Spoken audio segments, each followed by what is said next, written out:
নেই হাতে গ্লাভস কিংবা মুখে পরিহিত মাস্ক। বালতিতে থাকা বিষাক্ত কালো পানিতে বারবার ধোয়া হচ্ছে গ্লাস, কবজি পর্যন্ত ভেজা হাত।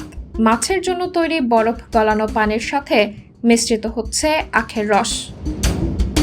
পাশেই পরিত্যক্ত ড্রেনে জমে আছে ময়লা আবর্জনার স্তূপ, বাজে গন্ধ আর মশা মাছির উৎপাত। রোজাদার ব্যক্তিগণেরা সারাদিন রোজা রাখার পরে সন্ধ্যা লগ্নে তৃষ্ণার্ত হয়ে যখন গলা ভিজিয়ে তৃষ্ণা নিবারণের জন্য ছুটে আসেন আখের রস বিক্রেতাদের কাছে এক গ্লাস রস খাবার জন্য, আর সেই রস যদি হয় মাছের গন্ধযুক্ত, তাহলে ভেবে দেখুন তো এই মানবদেহের জন্য কতটা উপকারী।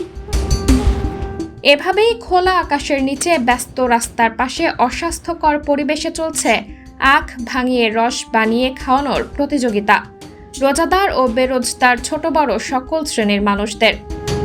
এহেন চিত্র শরীয়তপুর পালং মধ্য বাজারের অস্বাস্থ্যকর বোতলে ভরে সাজানো রয়েছে আখের রস, যেখানে কথিত আছে সুস্বাস্থ্যই সুগঠনতন্ত্রের মূলনীতি, সেখানে ঝুঁকিপূর্ণ পরিবেশ অব্যবস্থাপনাই যেন চোখে পড়ার মতোই। সাবরিনা জলিল, সবার কথা।